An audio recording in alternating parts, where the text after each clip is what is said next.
And before we get started on today's topic, we're of course going to review the county statistics really quickly. And so far on the county website, they're listing that there's 2,264 confirmed cases. It's up just a little bit from yesterday, so we are really starting to see the effect of that slowdown in the doubling time. We have 207 hospitalized patients, which is, I believe, down a little bit from yesterday. And then we have 70 ICU patients, which is up slightly from yesterday. And then there are 59 deaths so far, which is up a little bit from yesterday. So fortunately, we're seeing this slowing. I was just reading on the New York Times that it does look like these peaks are kind of going to be more gradual and prolonged. But hopefully not near as drastic as we were expecting. So thankful for that. So this morning we have a couple of people from our behavioral health team to talk about how to consider how this may impact the behavioral health population. So we have Dr. Matt Chang, who is our director for behavioral health, and then we have Pam Schellner, who's is a nurse and the executive director for behavioral health on the Arlington campus. Very thankful to have them here this morning. I'm going to start with asking Dr. Chang a couple of questions really about this population and what they had to consider as they were trying to maintain services for this population and yet really decrease the risk of transmission of COVID to the patients and staff. And so first, I kind of wanted to talk about this population and how their risk may be increased more than, say, the average person in our county. So, Dr. Chang, I don't know if you mind kind of addressing that of how is the risk increased for this psychiatric population? Sure. Thanks, Dr. Versio. So we are the County Behavioral Health Department.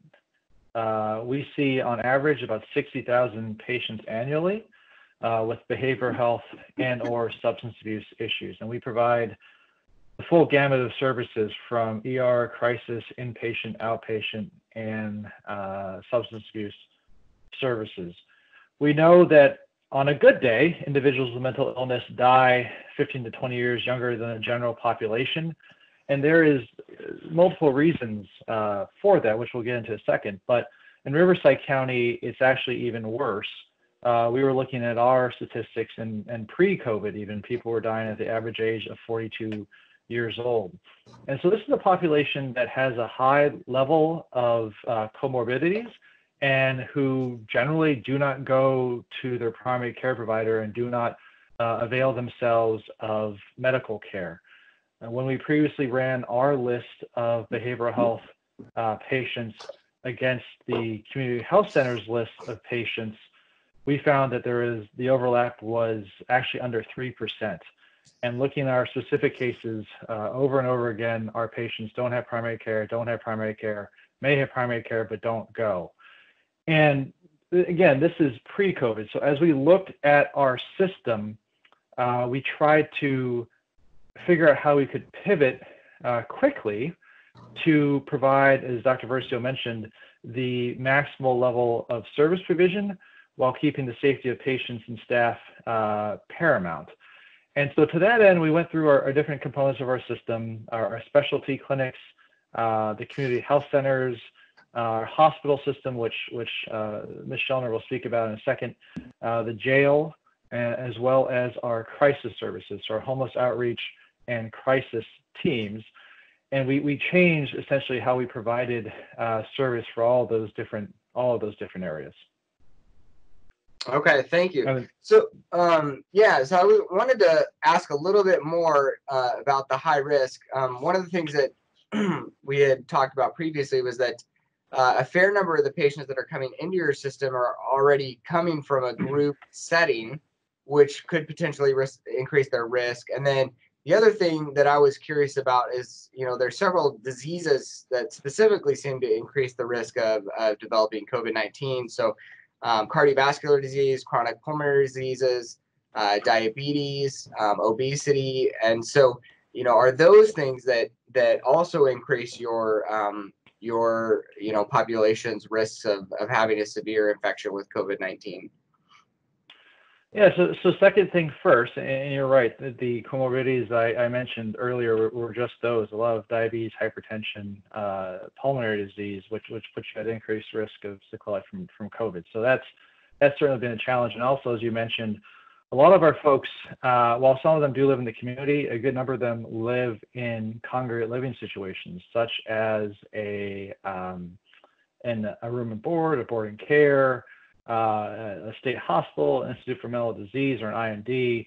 And so those congregate living situations are a larger challenge than just people who may be living in the community. So I think as other specialties have done, we have embraced, we're able to telehealth. So for example, on our specialty side of the house, we have maintained our physical presence at all of our locations. So our doors are open, and each of the clinics has a core team, and the core team is comprised of the clinic supervisor, a nurse, peer support specialist, and clerical support. But the vast majority of staff are working from home and providing telephone and telehealth services. And we also pulled everyone out to work remotely so that we could maximize the PPE for those folks who absolutely needed it, and could provide services to the patients who did walk in, might need a long-acting injectable, which is a certain type of medication that's given in a shot, obviously face-to-face. And in a similar piece with the FQ, or community health centers, we were pivoting to telehealth and telephone visits and having our staff work remotely, again, just to minimize the exposure to our staff and to our patients. And it's interesting. You know, we pulled the folks relatively early in this process, knowing that it was a large change for our system, knowing that there would be the expected technology hurdles to go through.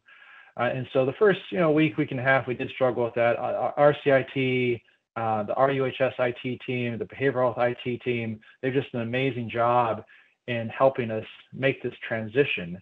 But I think at this point, we're relatively well situated in those specific areas. And we saw a drop in volume, as I think other specialties are as well. But we're seeing over time the volume of telephone and telehealth visits come back up. Yeah.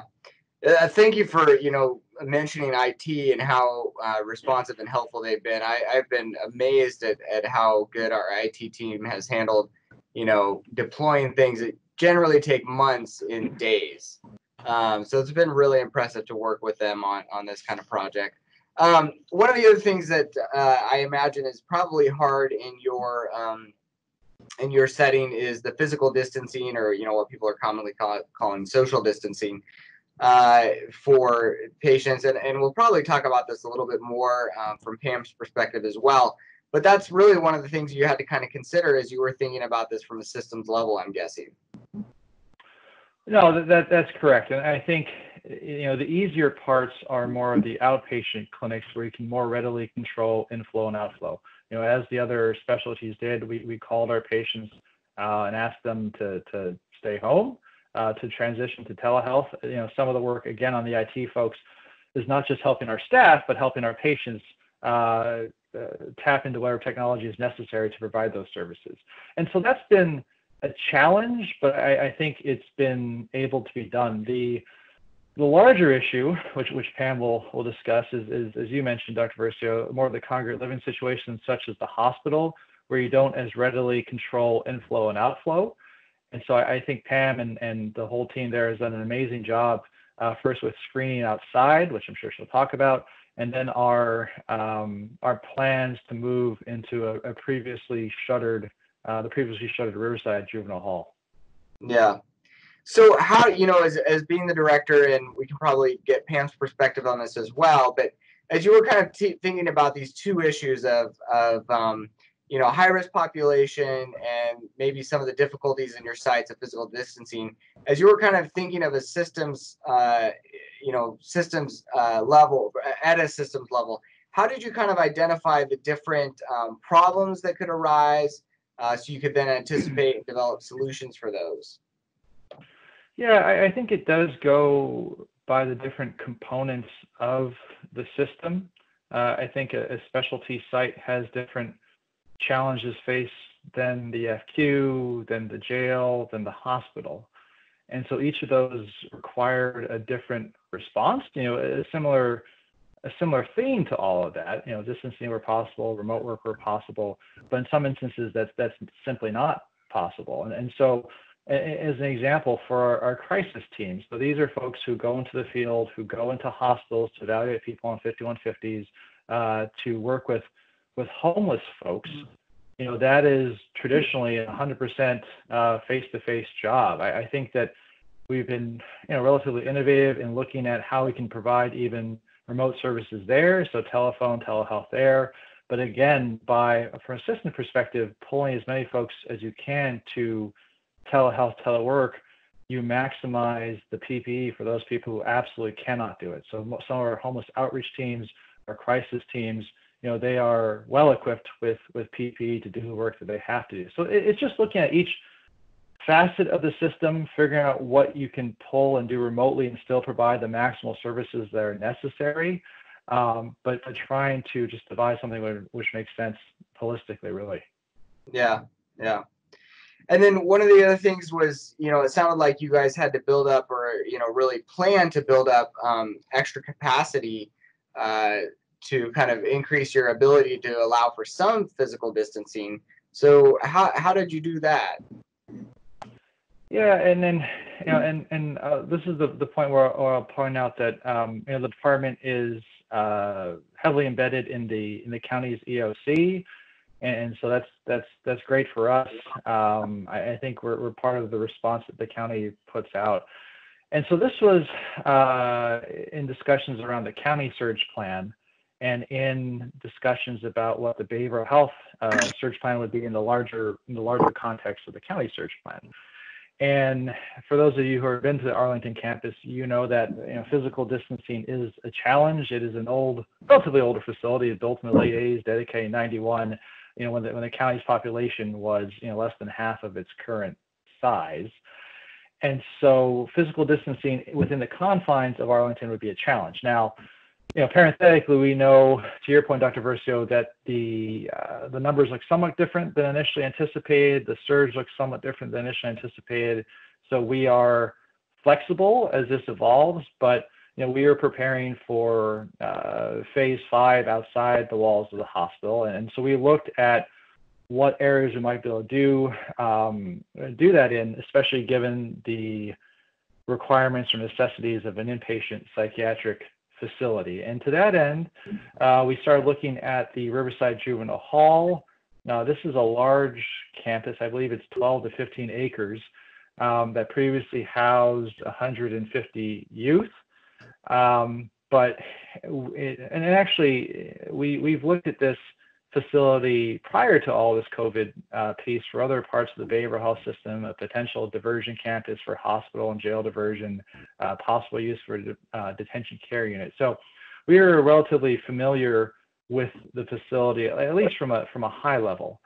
But what we're looking at it to provide us is that extra capacity, a net new 70 odd beds, which the system did not have previously, and the ability to provide both more cohorting and more social distancing. But I think that's as much as I want to say about that. I don't want to steal Pam's thunder here, who's led the effort on this. Okay. And then you kind of alluded to this, but you've had to change your plans, and be very flexible based on the modeling. How has your team kind of followed? You did mention that your team is kind of embedded in the EOC, but how have you changed those plans and made sure you're kind of responding to that modeling? I'm just incredibly grateful to the team. I mean, they've been incredibly flexible. We went into this knowing that it's a very fluid situation. It can change, it was day by day, hour by hour, really. And so it's just working with our teams. We're, as everybody else is throughout the entire country, I'm sure, just working a ton here and being as flexible as we can. And as we put this together, knowing that situations may change and knowing that there will likely be a need to pivot. And I think just that mentality, but the team has done an absolutely amazing job about building something awesome, but also being very flexible as how we can pivot with it. Yeah. I also have been very impressed with all of the teams that I've worked with, whether it's internal medicine, surgery, nursing, respiratory therapy. Everybody's been at pharmacy. Everybody's been really outstanding throughout this whole time, which, is stressful for, I think, everybody. So it's been a wonderful thing to see the teams pull together in this really difficult situation. So why don't we transition to Pam? And Pam, if you want to just give kind of a brief introduction to our video. Oh, the video. Good morning, Dr. Versio. I was contacted, Dr. Chang, you called me, maybe 3 weeks ago? And he goes, we've got to make more capacity.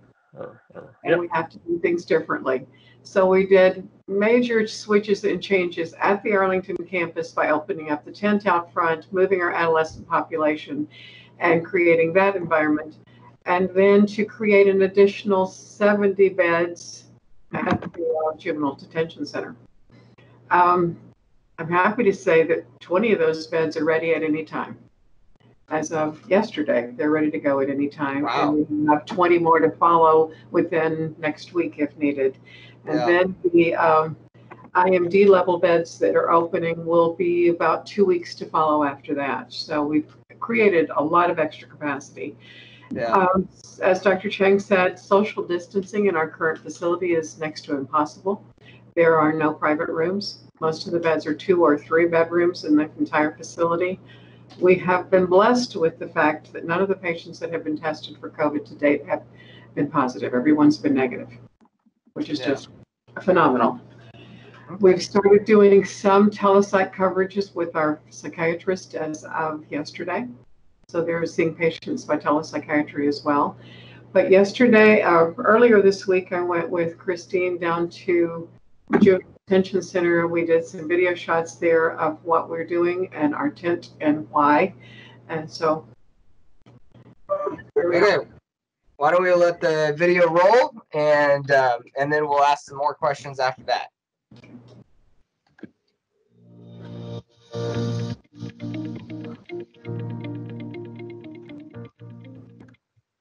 My name is Pam Schellner.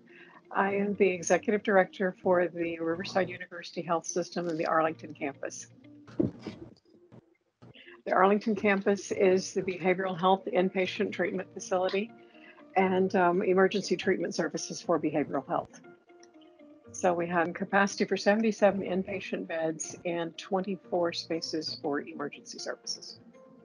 Because of the way the facility is built, we have 28 patients on our larger units, and we don't have any private rooms, so there's 2 and 3 patients to a room. Social distancing is nearly impossible. So if we can decompress and move some patients away, we may be able to do better social distancing for these patients.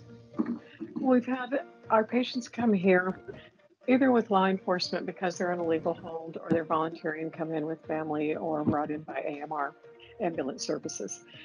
Originally, we were screening them in our triage area. Our triage area is very tiny. So with all of the issues going with the COVID crisis and everybody's escalation points with that, we opted to put a tent in our parking lot so we could screen the patients with the screening tool prior to them coming into triage. Now, whenever the patients are screening positive on that screening tool, at first we were sending them to Moreno Valley Main Campus ER. And about 3 weeks ago, we emptied our adolescent unit, so we're no longer admitting adolescent population. They're going to other facilities, and we made that our COVID testing unit. So our patients that are potential or being ruled out for COVID are going to that unit to wait for their testing results because they're still on some type of a legal hold. In opening our unit where we're holding the tested patients, those patients are all kept in a single room because most of our patients, we don't have any single rooms on this campus. So those double patient rooms are now being used as single rooms, and we can house up to 6 patients on that unit. They're being kept in their room until their testing results are back. The nurses there and all the staff are provided full PPE. Our psychiatrist on that unit is actually seeing the patients through telemedicine. So we've set them up with an iPad, and the patient has an iPad, and they're able to see them with the assistance of the nurse and the social worker. We have taken what was previously Juvenile Hall and opened that up to be 20 beds and then eventually 40 beds if needed to increase our capacity for patients being tested for COVID that needed or on a hold of some kind and could not be discharged otherwise. And then with our setting up our tent in our parking lot for screening, that was to protect staff and do better screening before patients come into the building. So we could make a decision, because the patients who are screening positive now are not coming in through emergency services and triage. They're being taken directly to the unit where we do COVID testing. Dr. Chang and I were on a call for California Hospital Association a couple of weeks ago, and they were asking what different facilities were doing and how they were treating their potential COVID population. And what they're doing is sending them to a medical hospital to be kept and wait for test results. We're doing that here on our site. Whenever we told them that on the phone call, it was dead silence on the phone call because no one else is doing it.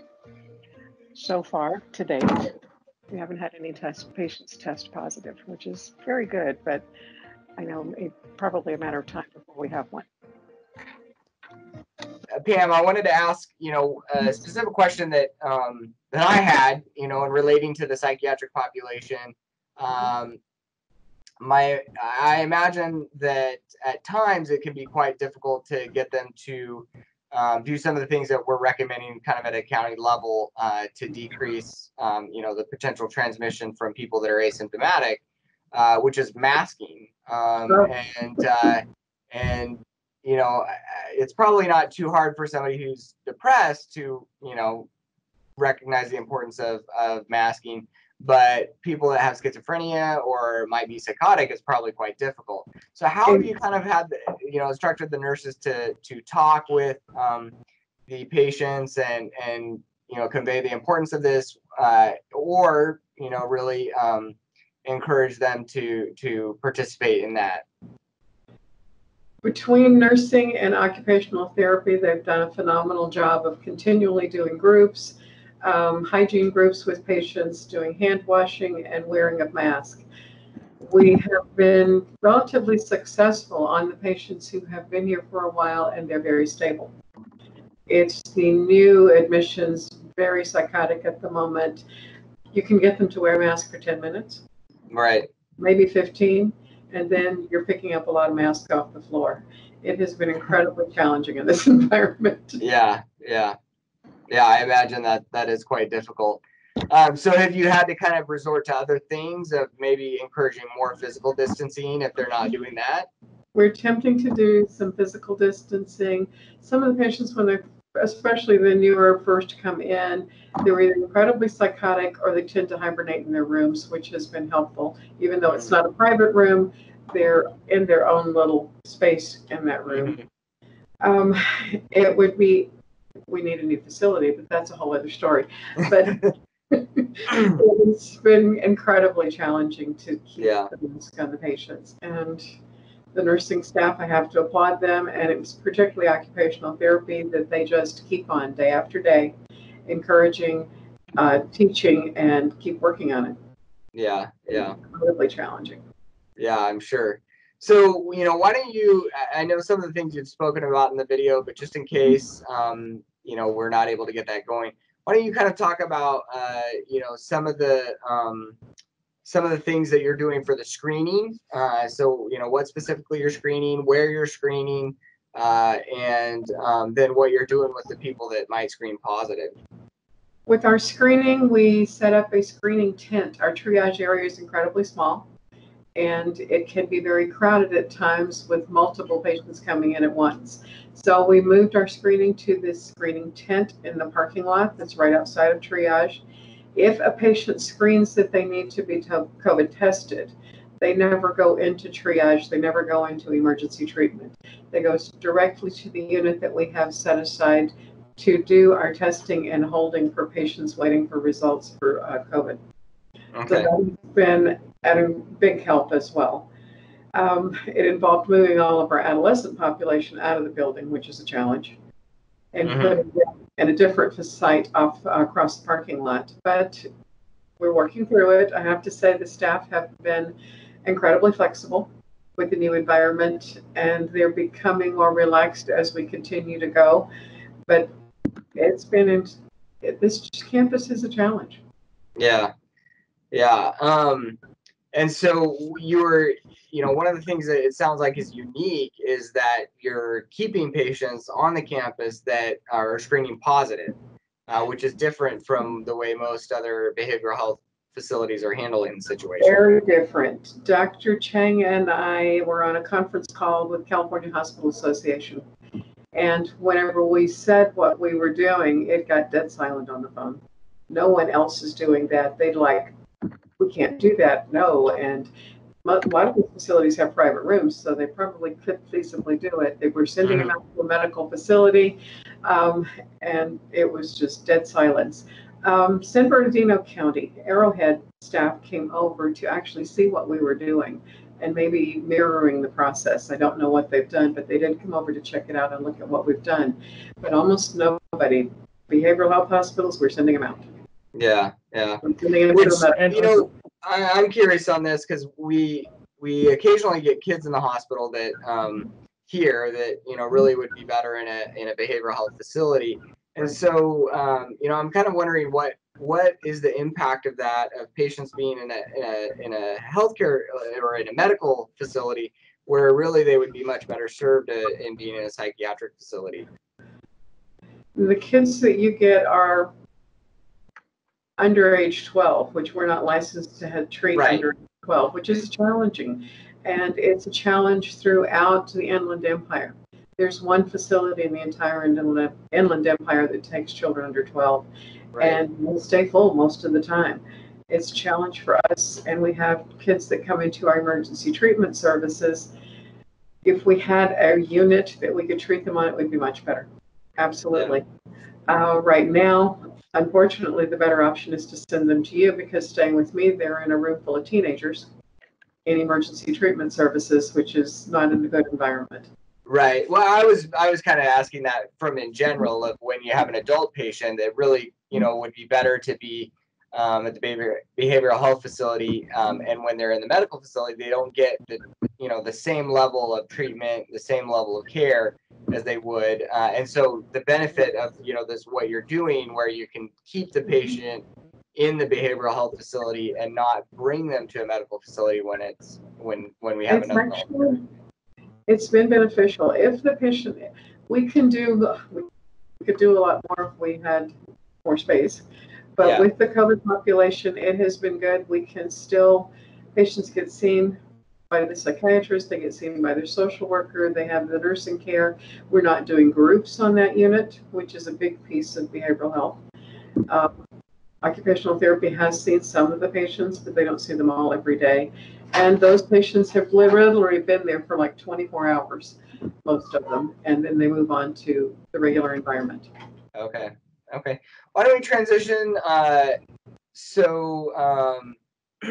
to kind of the telehealth and how you and Dr. Chang have kind of worked out telehealth, what the nursing experience is like with that. The nursing experience with it is they just started yesterday and they're still learning the system, and it's a bit challenging. But nursing and social work are working together. The telehealth is working well on the unit where we're doing the COVID testing, but now we're transitioning to do it on some of the other inpatient units. And it's right now we're in that learning curve where everybody's learning how to operate the equipment and how to make things work. Okay. And I was going to say, I think from the the other parts of the system perspective, there is a learning curve as you would expect. I think at this point for the outpatient side, we're generally past it. I think it's a bit of a different piece between the specialty side and the FQ side. But again, the IT team has just been amazing and incredibly responsive. Anytime we have an issue, my VPN doesn't work, my this doesn't work, they get those questions all the time. But I think it's peaked and is now more of a steady state of questions. But the transition has occurred and it's pretty smooth now. Good. I have to say, IT has been incredibly receptive. They were at our beck and call all day yesterday, just trying to get things going with our initial inpatient of doing telepsych. The last thing is that behavioral health has put together the essential workers line, and so wanted Dr. Chang to say just a couple of words about that, and if we can put the pamphlet up for that or the graphic up for that, that would be very helpful. Sure. Thanks, Dr. Versio. Yeah, I think we know that as this pandemic unfolds and has unfolded, those folks on the front line, and everyone really, is experiencing a lot of anxiety, a lot of angst about what's going on. And so we were asked to help support the county as a whole, so not just RUHS, not just RUHS Behavioral Health, but the county as a whole in terms of healthcare workers, first responders, and any essential staff. So this is a phone line, and I don't have it up in front of me, I'm sorry, but I think it's being shown now. That is staffed 24/7 by 4 therapists and a couple of behavioral health specialists. They're available for coaching, individual counseling, whatever those folks might need. And we're also working on bringing groups online as well at certain times for a more communal atmosphere for our first responders and healthcare workers. So we are just incredibly grateful to all of the staff, not just at RUHS, but countywide, who are taking care of our patients with COVID. And so this is, how we're trying to help. We're here to help. We're here to listen to you, whatever concerns or questions you might have. So that is now live. It's 24/7. So please, if you have staff or essential workers who have some anxiety or have some concerns, just have some questions, please give these folks a call. Thanks, Dr. Versio. Thank you. Thank you both, Dr. Chang and Pam, for joining us this morning. We hope this was helpful for our community partners as they think about handling this kind of high-risk population and the challenges that can go along with physical distancing with them. And hope you all have a wonderful day. Thank you.